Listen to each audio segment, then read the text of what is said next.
and scepticism is irreconcilable to some extent, is that if you're continually looking for proof and validation and truth, you cannot have direct knowledge because you've got a block there.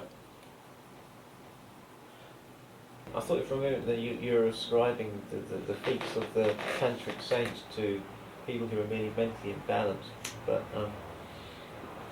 well, there's one sect I've been looking at, the Pasupatis, who part of their way of deconditioning themselves was to behave as though they were madmen.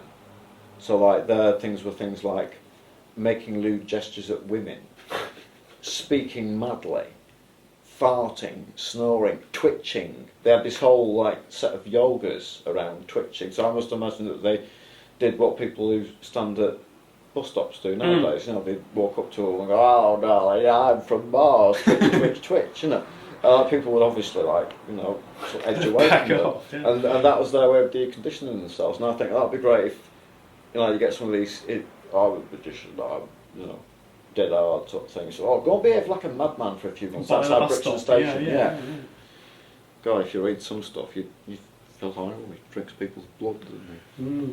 classic there, isn't it? Crowley sacrificing a young male boy, you know, every morning for 14 years. Yes. Yes, you do. As one does. Oh yeah, I mean that's still trotted out, you know. Whereas Crowley did far funnier things, you know.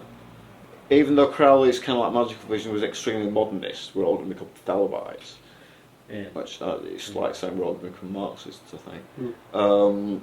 His life was extremely postmodern. He played around with roles. He you know, you should see some of his. I don't know, you may have seen some of his advertising stuff for his own books. It's really funny. It's really kind of like ahead of its time, you know. He really funny. It's like, it's not sort of weirdly occultish. It's like Monty Python. Something sort of soundbite from the new book is that I've said that Crowley understood the idea of the society of the spectacle, and to project to work within that kind of like society, he made himself spectacular, you know. Yeah. I've got this whole rant about Crowley as a sort of, you know, general figure to look up to, and I do quite admire him quite a lot, you know. Not because of his magical rights, he's got the way he just did it. You know, he didn't even care what. I think he liked to play with people's preconceptions of him, because I like that myself. But he just went ahead and did it. You know, he did all these. I think if there wasn't an audience, he wasn't bothered. He'd still do it. You know, it's like that time when he put on a magic robe and a silly hat and walked into the Cafe Royale, sort of like walked right through. And he was being. And somebody said, "Oh, it's Mr. Crowley being invisible again." And apparently afterwards, like nobody could convince him that he wasn't visible. I said, "Well, if I had been visible, why didn't you speak to me then?" And I just thought, you know, you've got to love somebody who's got the bollocks to do that, you know, and keep on. I mean, he made his. I think right to the end of his life, he was still being that outrageous, lovable kind of like nasty bastard. Yeah, I'm not sure I found him that lovable in real life, but well, of course. But I mean, you don't have to though, because it's the example, isn't it? I mean, sure. What I liked about it was the whole thing. I mean, getting into magic, and it was weird because you pick up these books and read like Crowley's biography written by, you know, Simmons, and being really critical. It's like, oh my god, he was terrible and did all this stuff, and you just be like, he was fucking rock and roll. And then after then, it was kind of downhill because you had to read all these turgid books with like loads of Latin and sort of Hebrew stuff you didn't understand. Well, of course, that was his joke. He said, "I am writing magic for all," and then went on to quote some ancient Greek text or something. You know, a few years ago, I was at this international meeting of this particular magical order.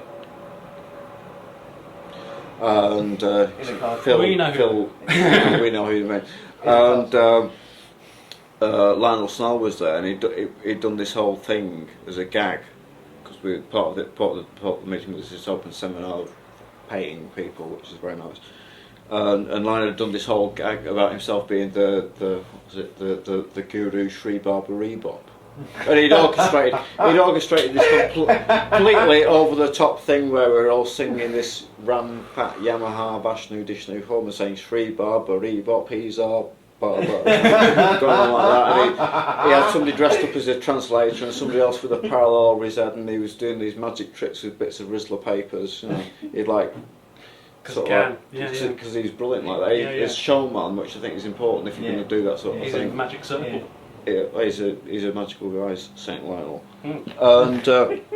And anyway, on the last night of this, to cut a long story short, we were sitting in the courtyard of this 15th century Austrian castle, and all just shouting at Lionel, Ram Fat Yamaha, the mantra, and the other mantra, which was money, money, money, money, money, and Lionel's sitting there with a kind of beatific smile with a big huge keg of beer in front of him. And there was all these I think they were Bulgarian tourists came out of the bar, and like one of them stops and sees all this going on, and instantly becomes convinced that Lionel is a holy man, and whips out his checkbook. And we're all going money, money, money, money, and Lionel's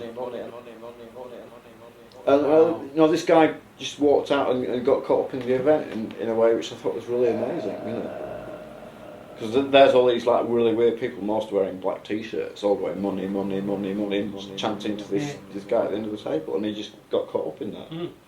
And again, that's probably a silly example, but it's really nice as well and really interesting. It says something really good about human nature, I think. I think so, yeah. Alright. Do you know about Balbo? No. Okay, Balbo. You know the story of Demeter and Persephone? Yeah. Well, in some versions of it, Demeter sits by this well, feeling a bit pissed off and depressed and all the rest of it. And Balbo, this Greek goddess pornography, by the way, in some pantheons, came up and went, "Woo, Balbo, look at this! Demeter, look at this!" and told a joke out of her funny.